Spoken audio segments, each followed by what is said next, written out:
दोस्तों, आज हम आपको लेकर चल रहे हैं करीब 400 साल पुराने शॉपिंग मॉल में। आप सोच रहे होंगे ये क्या मजाक है, ये तो कोई किला है। जी हाँ, ये किला ही है और देश का सबसे मशहूर किला है, दिल्ली का लाल किला।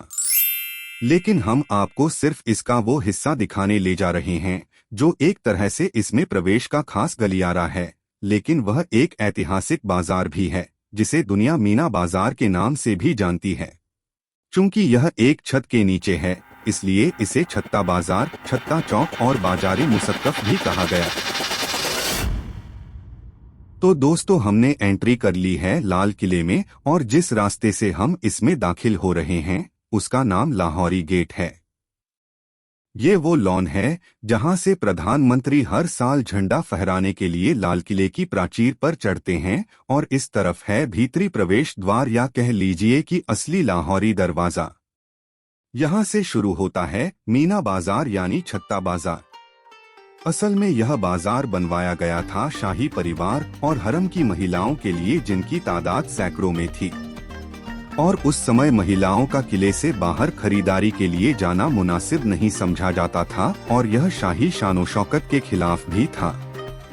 छत्ता बाजार का मतलब ढका हुआ यानी कवर्ड मार्केट, या कह लें कि एक छत के नीचे चलने वाला बाजार। यह उस समय भी लाल किले का मुख्य द्वार था, जिसके दोनों तरफ 2 मंजिला मेहराबदार कमरों की श्रृंखला है। दोनों तरफ 32 यानी कुल 64 कमरे बने हैं, जिनमें अब भी दुकानें सजती हैं। यहाँ ज्यादातर दुकानें इमिटेशन ज्वेलरी, सजावटी सामान, कॉस्मेटिक्स और पत्थर व मेटल की कलाकृतियों वाली हैं। शाहजहां को यह बाजार बनाने का ख्याल 2 वजहों से आया। एक तो शाही और हरम की महिलाओं को खुश रखने या उनके सबसे बड़े शगल यानी शॉपिंग का इंतजाम करना, और दूसरा शाहजहां ने ऐसा ही एक बाजार पेशावर के किले में देखा था, और जब दिल्ली में लाल किले का निर्माण शुरू हुआ तब उसे भी ऐसा ही कुछ खास बनवाने की सूझी। आपको बताते चलें कि लाल किले का निर्माण साल 1638 से 48 के बीच करीब 10 साल में हुआ था। शाहजहां इसे हर तरह से नायाब और शानदार किला बनवाना चाहता था, इसीलिए इसमें दिल्ली, आगरा और जयपुर के तब तक के किलों और इमारतों की झलक मिलती है। इसमें हिंदू, फारसी और तुर्की सभी वास्तुकलाओं का मिश्रण मिलता है।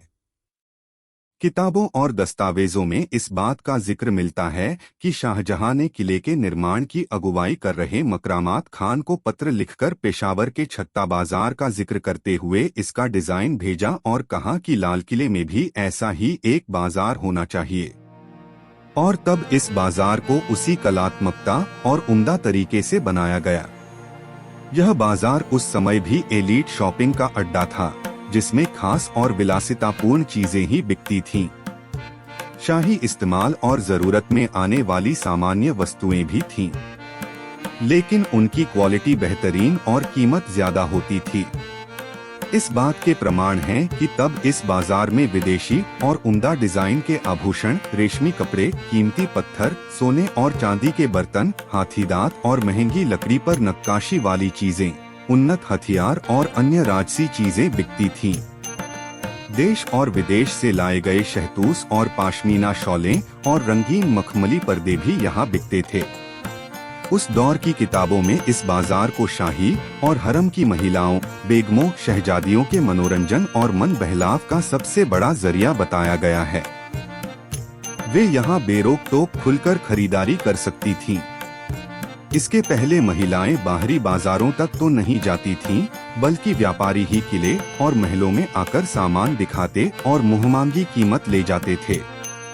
बहरहाल लाल किला देखने आने वाले हजारों लोग रोजाना इस बाजार से गुजरते हैं और अपनी पसंद की चीजें भी खरीदते हैं।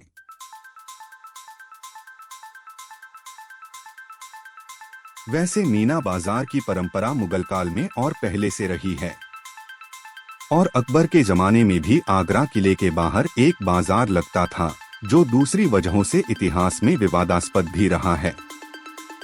इसी तरह आज आपको दिल्ली में जामा मस्जिद के बाहर भी एक मीना बाजार मिल जाएगा।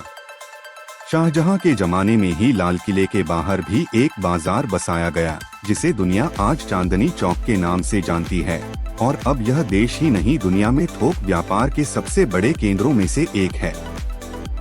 तो दोस्तों, ये था शाहजहां के जमाने का मीना बाजार।